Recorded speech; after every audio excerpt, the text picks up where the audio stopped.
to the cloud. Okay, well, welcome everyone to this Misophonia question and answer with Tom Dozier. I had taken a break for a while this summer. We had family coming into town, and I had all of my kids here at one time, and I had many grandkids coming and going, and everybody's gone, and it's time for me to get back to work and play with misophonia. So, because it's a pleasure for me to share this information, I'm having these Saturday morning question and answer sessions along with recording them so I can post them to the internet. So a couple of things I mentioned in the email about this was that I would talk about the Misophonia Collaboration Forum, Pathways Forward, it's called, and a new approved misophonia treatment research study. So let's just go ahead and start on that. And if we have people who come in late, they can watch the recorded video, or I'll cover this again at the end. So this Misophonia Collaboration Forum, they're calling it Pathways Forward. And it's going to be in September 18th, which is a Thursday, 8:30 to 5 Chicago time, Central Time, at the Witt Chicago Hotel.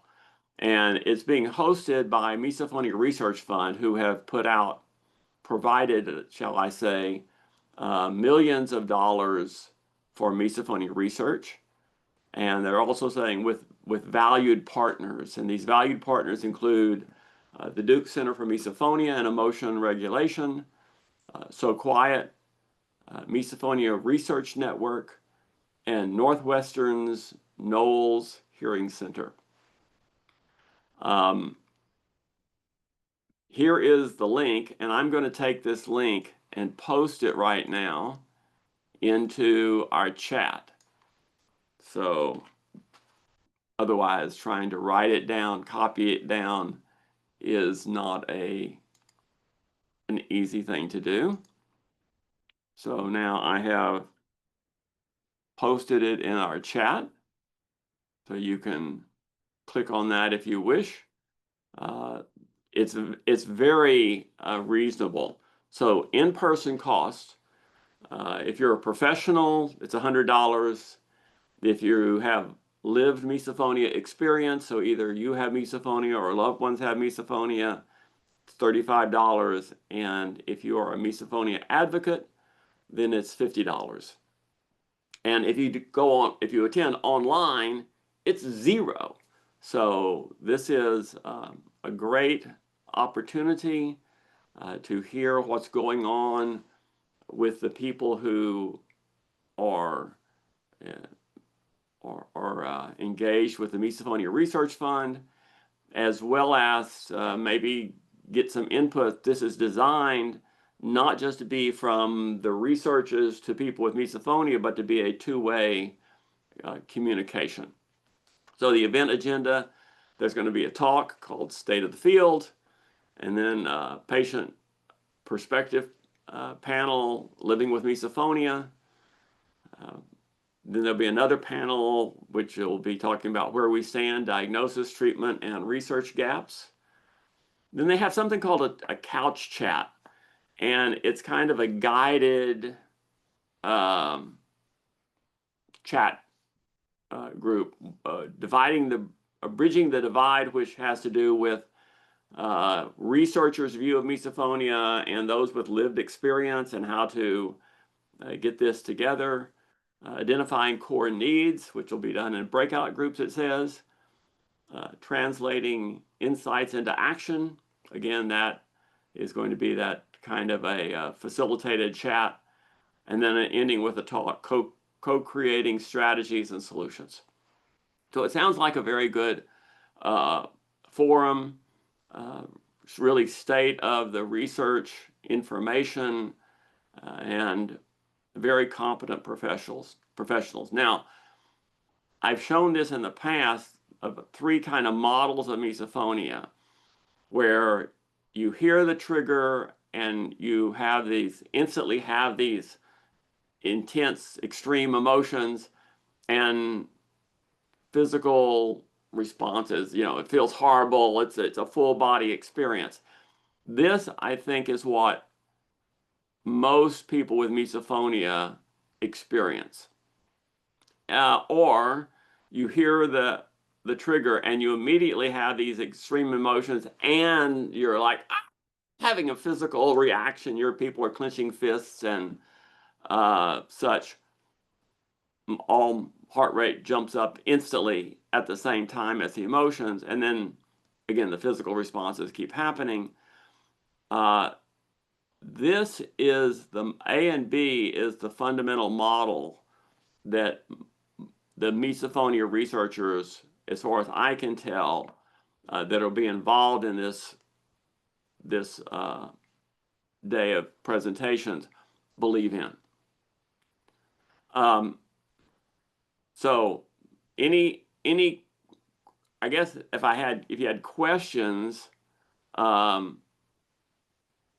got a note here. What if you're all three of the different types? Well, the answer to that is you pay the highest price. That's my opinion, right? If you're a professional with misophonia and you're an advocate, you're a professional, you would get the highest price. That's a question from Isabel. Okay, so want to talk also have some good news about a new approved misophonia treatment research study. So the Texas Intervention Development and Behavioral Science Lab, that's a long title, at the University of North Texas was set up by Dr. Sam Spencer. And Dr. Spencer is a psychologist who is really concerned with helping people. And that is his fundamental concern is having good treatment for people. And so he is the principal investigator of this program. It has received institutional review board approval, so it is set up, approved, ready to go. It's funded by Misophonia Institute by donations that we've received, and it's going to start in September. So in September, there will be Dr. Spencer will have a new PhD candidate graduate student coming on board. She will be a key person in this research.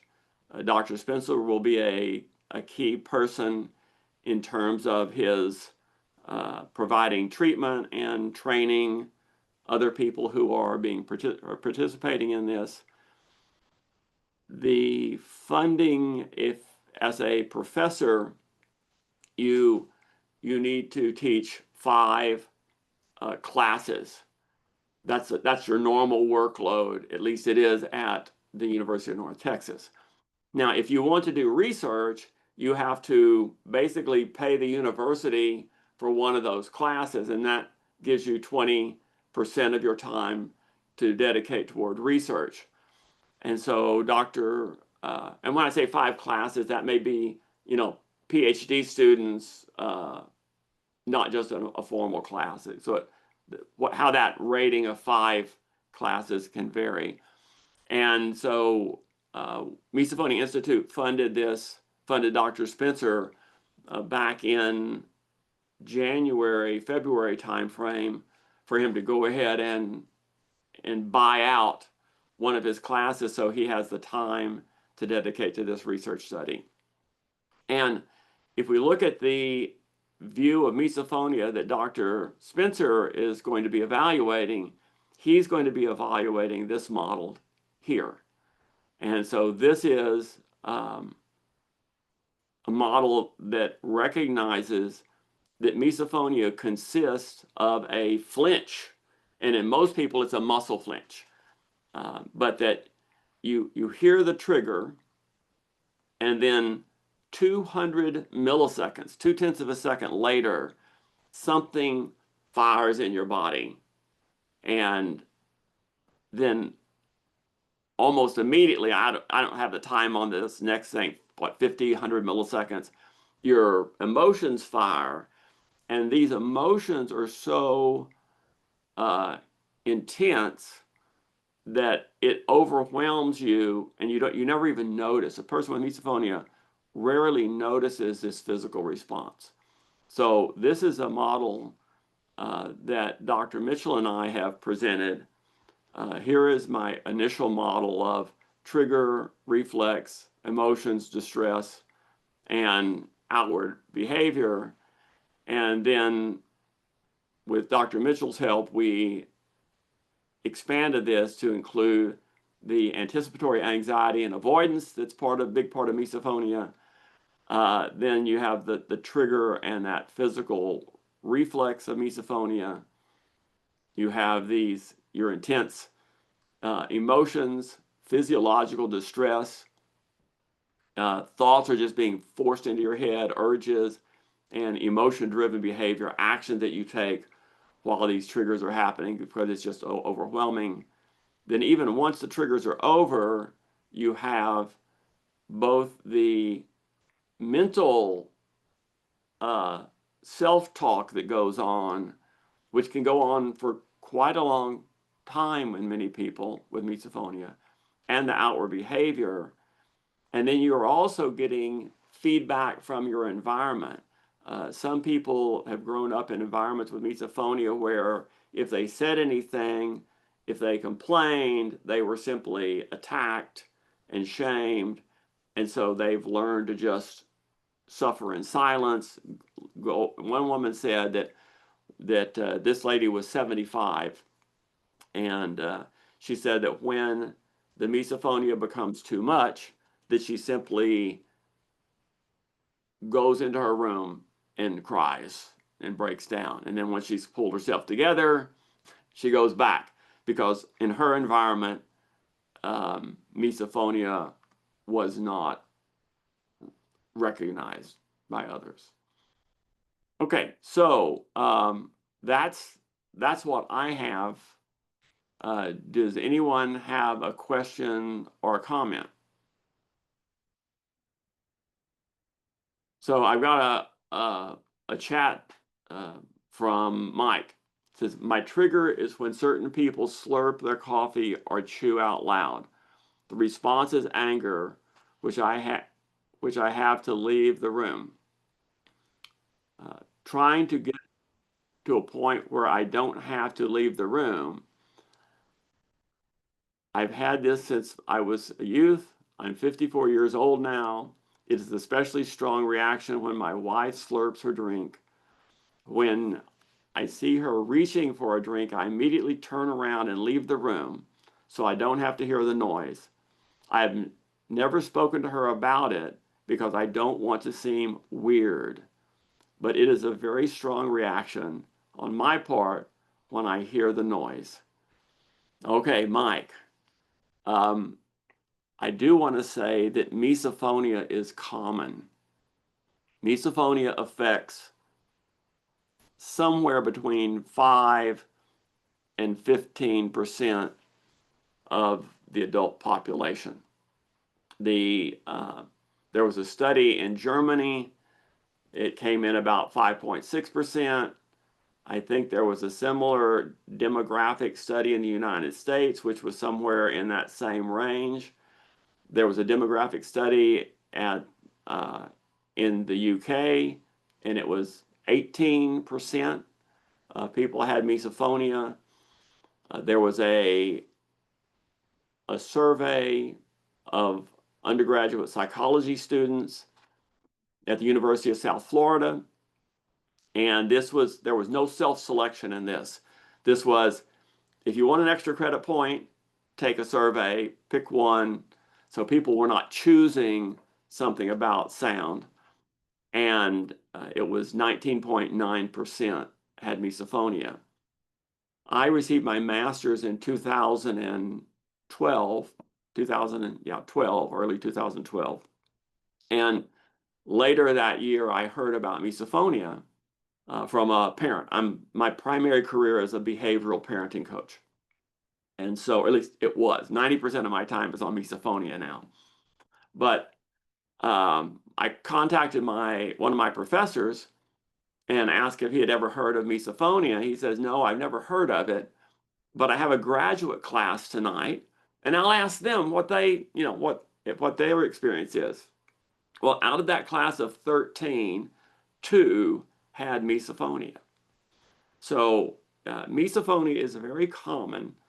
So, so Mike, don't think that it's weird because it's unique a little bit, but it's very common. The second thing, Mike, is that from my viewpoint, misophonia is caused by normal neurology. It's caused by Pavlovian conditioning, which is the ability of our brain to develop reflexes based on experience. So that it's not that something's wrong with you. You don't have a defect. You just have experience. Now, you might have something a little bit peculiar here. One of the things I would ask Mike is, are you a perfectionist, or have you been a perfectionist? Were you a perfectionist in your youth? Because perfectionism and misophonia go hand in hand. So perfectionism doesn't cause misophonia directly. It's caused through the experiences you have as a perfectionist. But there was one research study that had a group of people, misophonia, non-misophonia people, and in the misophonia group, they tested the people for different kind of conditions. And they found that in the misophonia group, 97% had perfectionism. And that is extremely high. And I believe that the reason that perfectionism goes with misophonia is it makes you a black and white thinker. It's either right or it's wrong. And somebody gives you a rule like chew quietly, you extend that to chew silently. And then if you hear somebody chewing, you go, they're breaking the rule. And you might go, they're breaking the rule, or they're breaking the rule. That's not fair, but then I get yelled at about this and they don't. And so the way Pavlovian conditioning works is anytime your brain notices a stimulus, all the mouth sounds, Mike, that you mentioned, and you have a thought and an action, and that they're breaking the rule, they're breaking the rule, they're breaking the rule, you hold your breath. That timing for that 2 seconds after you notice that stimulus, your autonomic nervous system, I like to jokingly call it your lizard brain, is watching your body, seeing what you do. And so if it notices somebody making an eating sound and you hold your breath, eating sound, hold your breath, eating sound, hold your breath, do that maybe 3 to 5 times, that lizard brain picks up and says, oh, Mike, I see a pattern. I can do that for you. And then it's sound, and you get this feeling, and then that then triggers the emotional reflexes that develop. So there is a distinct emotional reflex, a totally different neurology that causes the emotional reflex, but that develops through experience, and therefore you have this very strong emotional explosion of misophonia. Now, the reason misophonia keeps getting worse, so if there's a stimulus and it hits your muscles, the lizard brain goes, oh, hit those muscles. Your lizard brain is neurotic and insecure, and it says, oh, Mike, did I predict correctly? I remember you were going to tighten this muscle in the past, so I did it for you to help you.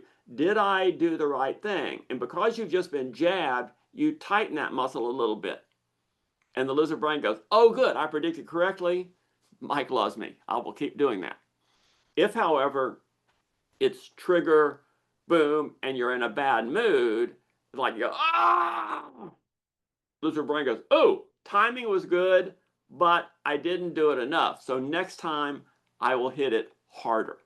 And so these reflexes, the physical reflexes and the emotional reflexes, strengthen with normal experience. So misophonia doesn't just go away if you know, try to just listen to triggers long enough. It gets worse and worse and worse in the future, and then it spreads to other sounds.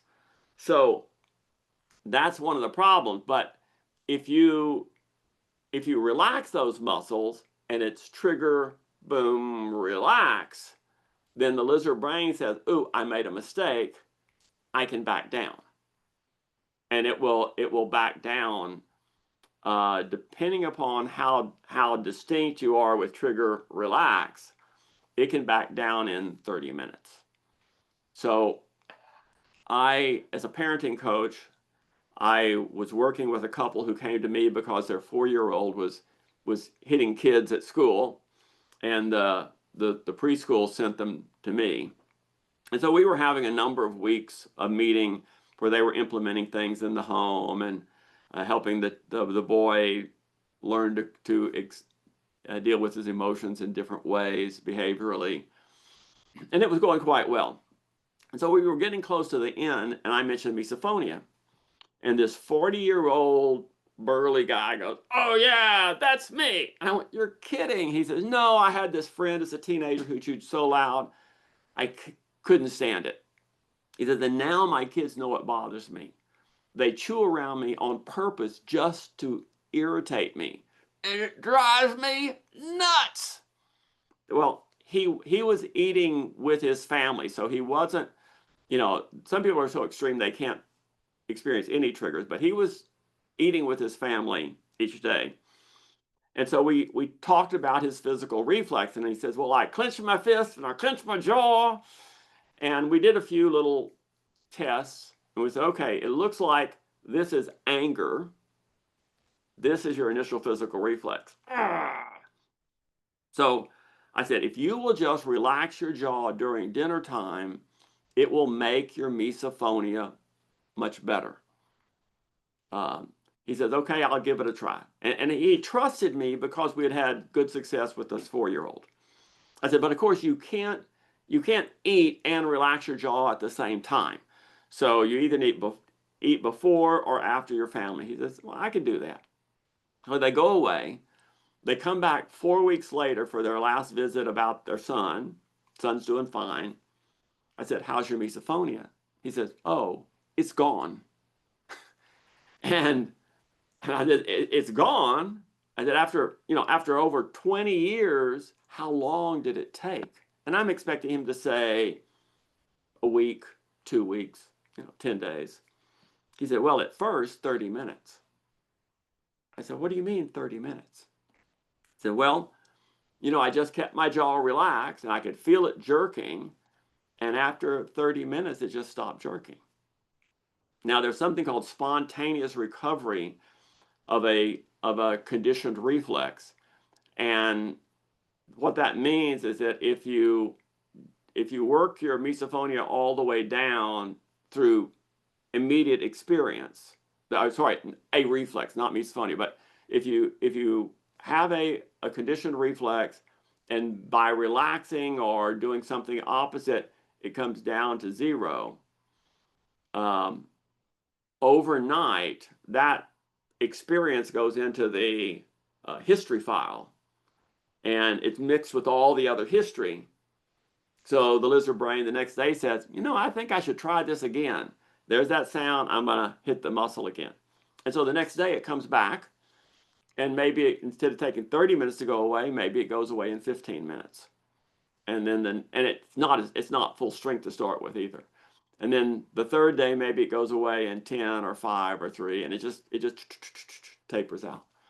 So this is an extremely positive case where a man, first off, had moderate misophonia, and it was a very limited number of triggers, and he responded very well.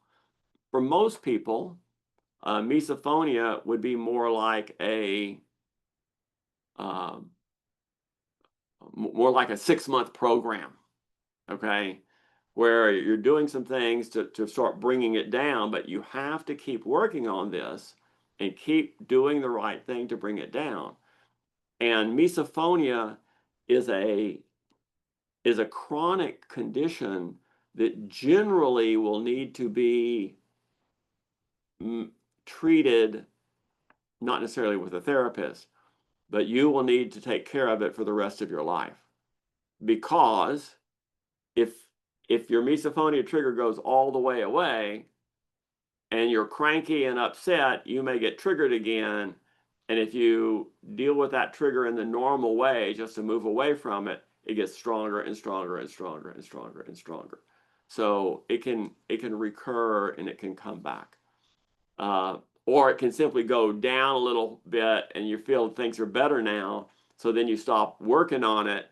And guess what happens with normal experience? It comes back up. So that's a caution to everyone that you need to, maintain your vigilance and your activities when you after you've worked to make it better. So let's see. Anybody feel free to speak up. Let me have one last word for Mike. Mike, I want to say that your wife would be a whole lot more understanding if she knew that you weren't angry at her, I think. If she knew that there was a reason that you become so irritated and leave the room. That's my personal opinion.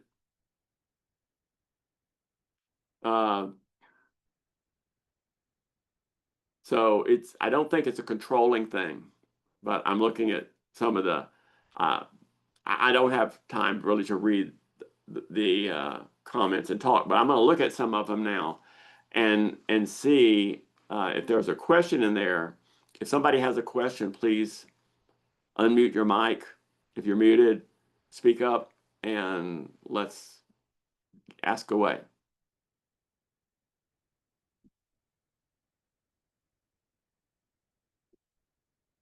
Good morning, Tom. It's Jolene. Good morning, Jolene. It is great to see you here, Jolene. You're looking good today. Yeah, right. I'm still in bed. I don't get up on Saturday mornings until a little bit later, so I'm off screen. But anyway, I wanted to say something to Mike, and this goes to anyone in that age group or above or something like that. Misophonia didn't get its name until around 2000. And anybody who's older than that, you were experiencing all of those kinds of symptoms and things happening, and there was no explanation. So therefore, as a kid, there must have been something wrong with you. You were bad, all those things that Tom said earlier. I think it just adds an extra layer to the problem of dealing with it now as an adult, because you've had years and years of feeling, like there's something wrong with you and there's something wrong with everybody else because they're doing whatever the thing is they're doing. So I agree with what Tom is saying, that if you can explain it to your wife, get some, go online, get some literature for her, get some, shall we, already, yeah. Yeah, well, but she's connecting the dots, but you're leaving it to her to figure it out. And you could tell her, this is a legitimate thing. It's got a name and it has a way that it behaves. And it's not you, darling. It's the sound. And go from there. And also, then you don't have to be in that position of thinking that everybody's doing this on purpose just to get you, even though they don't know that you've got an issue. But even once you tell her the issue, you should expect her still to make those sounds because these are normal human sounds, right? I mean, Yeah. that's one of the problems, especially children get into, is I told them that it really bothers me, and they still do it. So they must be doing it on purpose. And probably feels that way. Yeah, that quiet please is Sean is saying is actually if you have misophonia, Quiet Please is a great movie for you not to watch, but to give to somebody else to watch, because it's very upsetting uh, as the person with misophonia. But it's even with the trailer, which is 2.5 minutes long, which you can find anywhere online. It gives people a sense that this is a legitimate thing and this is how it's affecting the other people. It sets a context. Yeah, and you can also, for a little simpler, and I'll say the Tom Dozier explanation of misophonia. If you go to misophonia.org and you look at the videos, the first video is misophonia. What is it? And it distinguishes between the hyperacusis and the misophonia and tinnitus, and it explains it pretty simply as a reflex condition. And that can be, you can watch it first and see if you want to share that, but it's a very simple way. I personally find Quiet Please pretty depressing because they don't put any hope into, in the movie. It's all the horror of living with misophonia and how bad it is. And there really is hope. There really is. Jolene, I doubt that you have a count offhand, but she's helped many, many, many, many people. What, thousands or so? Thousands. Yeah. Right. And so have I. And not that we can help everyone, but that we can make a help people make a big difference. We can help people do things to make a big difference, a big positive difference in their life. And sometimes with people with misophonia, like that story I told of that man, it can be very, very beneficial very quickly if you have a physical reflex that you can easily address. So breathing, if you feel it in your chest and breathing reduces the severity of the trigger, then breathing can, in fact, change the neurology. Slow, steady breathing while the triggers are occurring can change your neurology. So I'm not suggesting you go, just look for the triggers, but when the triggers are naturally occurring, breathing steadily can, in fact, start to reduce your misophonia. Again, for that man that I told you about, relaxing his jaw was what he needed to do. For my wife, when her chickens were squawking, it was in the chest, and she needed to do the breathing. So, in my family, my wife, my older daughter, younger daughter, and granddaughter all have misophonia. My younger daughter developed misophonia after I started working on it, and none of those people are suffering from their misophonia anymore. So it really can make a difference. Comments? Anybody? Sean, you have your hand up. You're being so polite and want to put your hand up because I typically don't see the hands, but I can see like Sean's hand is up. You want to say something, Sean?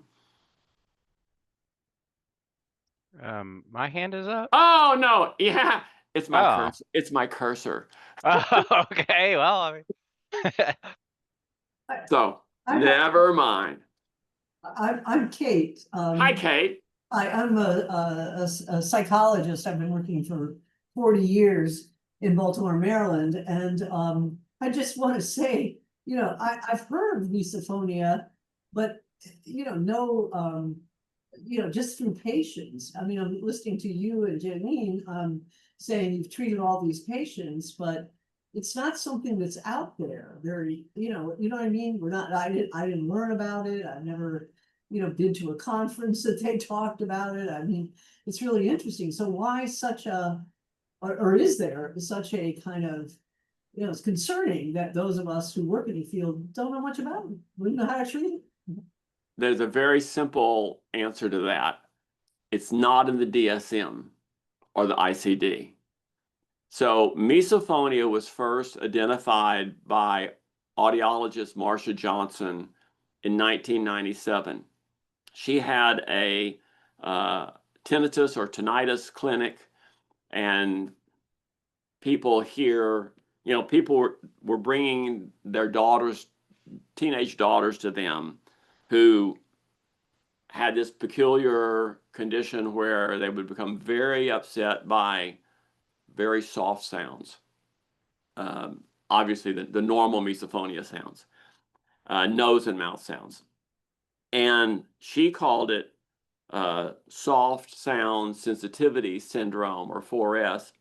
And then it later changed to selective sound sensitivity syndrome, which is more accurate.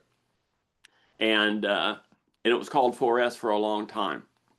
Pavel Yastrebov, I'm probably pretty sure that he would have picked this up from Marcia, because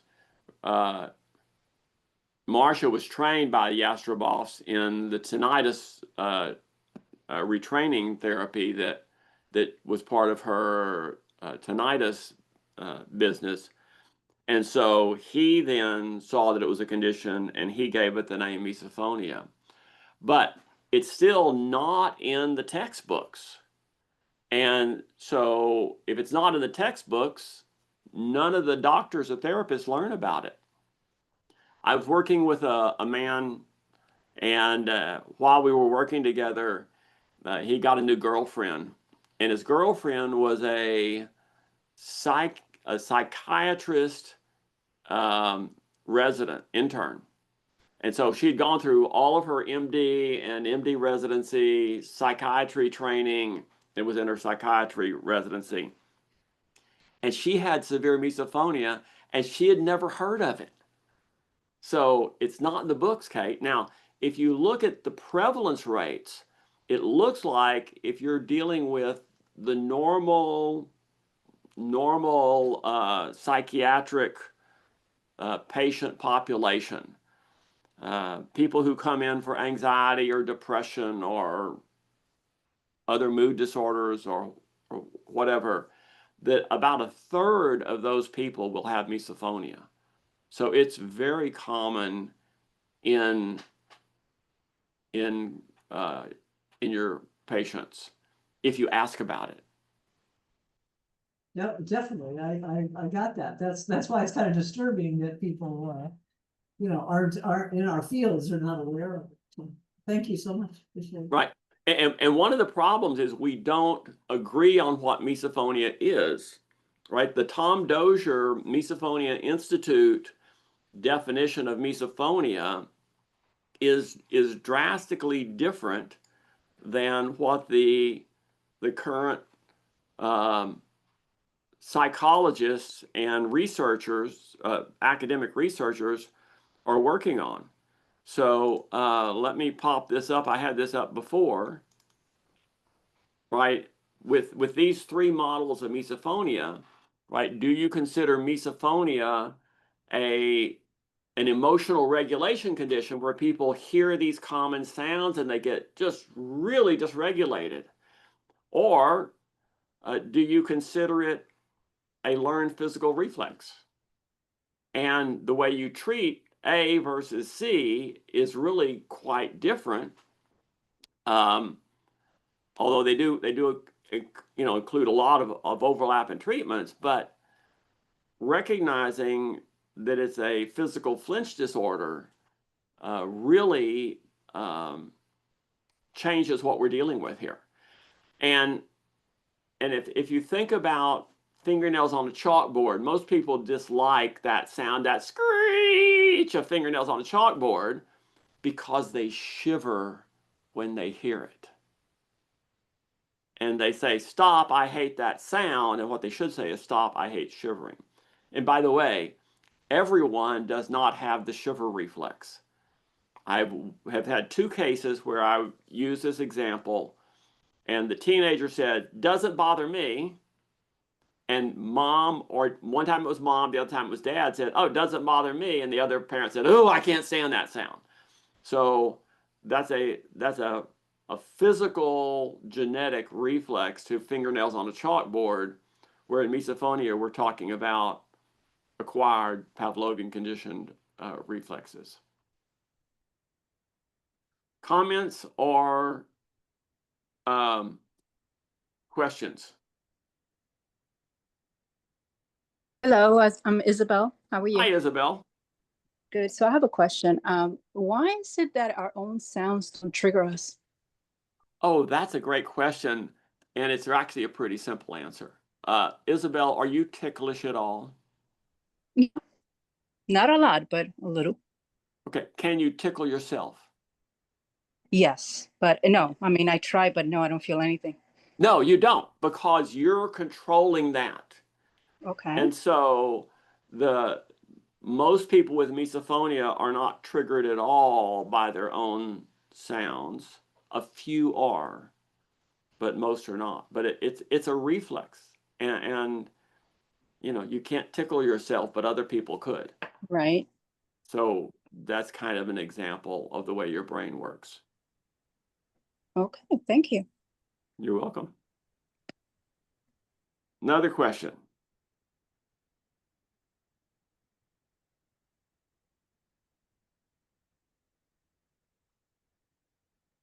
Jolene, do you have a nice, hopeful, relatively short treatment story you would like to share of a case that has helped a person with their misophonia? I work with a lot of kids, which many of the people who are trying to help out in this field um, don't work with kids. They don't even work with teenagers, and I work with a lot of them. And so one of the more recent, I'm not looking at it right now because I'm in bed still, but one of the more recent note I got from a family, they were on a family vacation. They were in the car. They were eating, and in the car, as well as all the various places that they were going. And their child, who's 10, just turned 11, that I've been working with for a while, they had no problem at all. And mom sent me this really beautiful note about what a wonderful time they had all had, and how fabulous it is that he is managing so well. He's not reacting to them. He just kind of learned how to calm himself down and blow it off, and he just doesn't get upset anymore. So that's the kind of especially useful thing if we can catch it when kids are younger and not have it become a lifelong thing, as someone like Mike has had that experience. But I have adult stories like that too, but that one just happened to come across the other day. I have noticed on a lot of the Facebook groups that people have tried to get there are several different therapists in the UK who are doing a variety of different approaches, and some of them have received great feedback, and oh, you got to go see this person, they're a miracle worker and all that.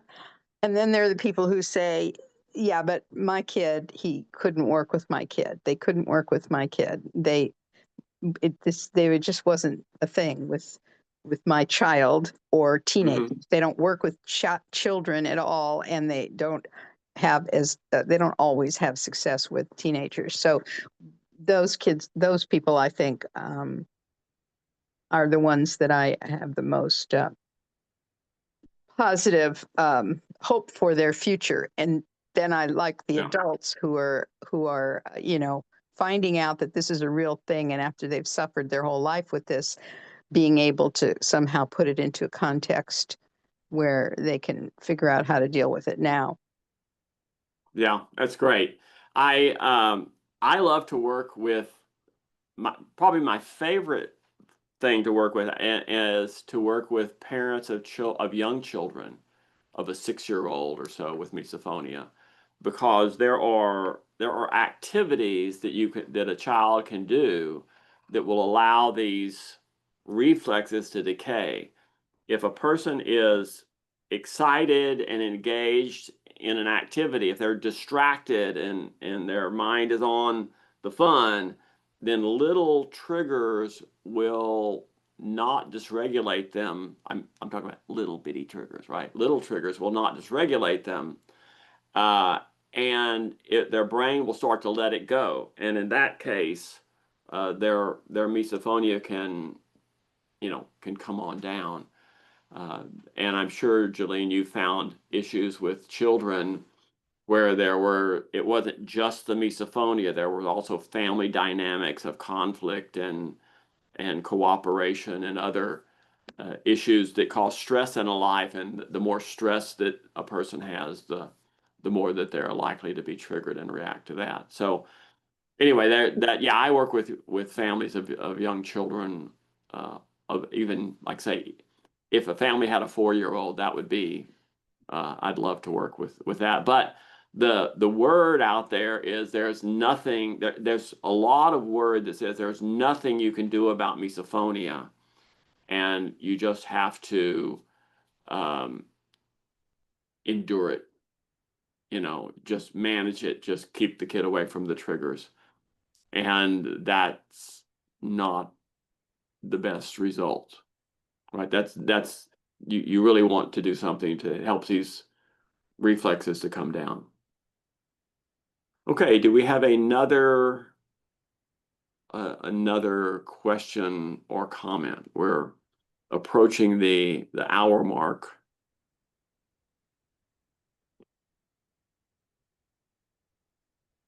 Well, I'll toss out one other thing here, which is you talked at the beginning about the thing that the whatever it's called, consortium or whatever the word is they're calling that in September. The Misophonia Association has its annual convention in October. It's intended not to be targeted toward professionals or researchers, but toward individuals and families who are dealing with misophonia. We have, 100 or more people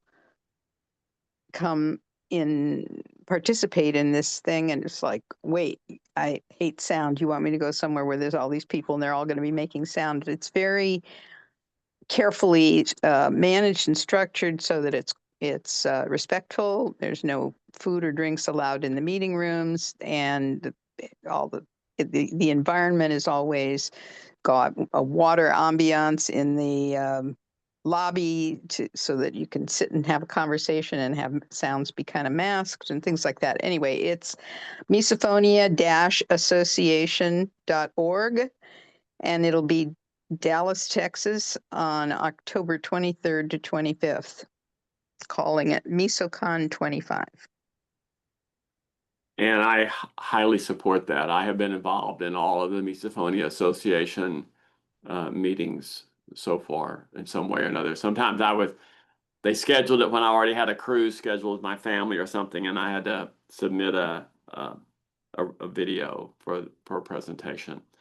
Let me post again that link for the Misophonia Research Fund meeting that's scheduled on September the 18th for those of you who came in after I started this. I'm going to briefly go through this again to tell you. I need to share. So the Misophonia Research Fund is putting a lot of money into misophonia research. So on September the 18th, the Misophonia Collaboration Forum, Pathways Forward. It's one-day event, 8:30 to 5 at the WIT Chicago Hotel. Here's the link, and I posted that in the chat. The cost per person to attend, professionals, lived experience, associates, right? That's pretty reasonable. I think it's very reasonable. And online is free. So you can go online and sign up for this.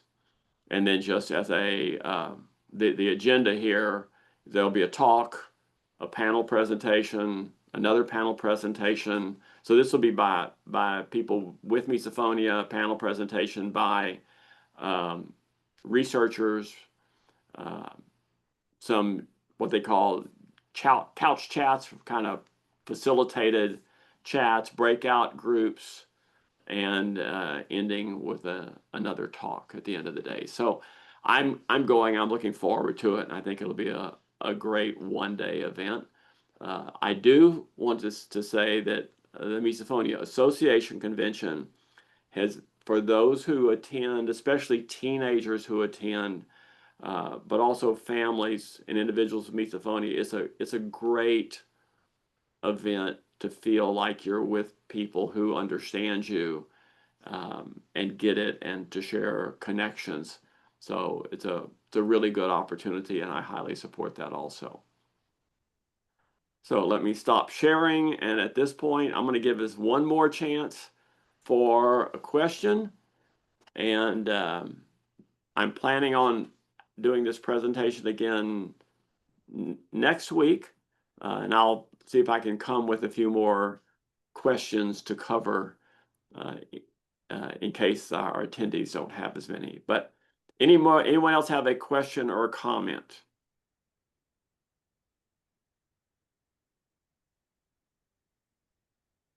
Okay, well, in that case, I'm going to say thank you very much.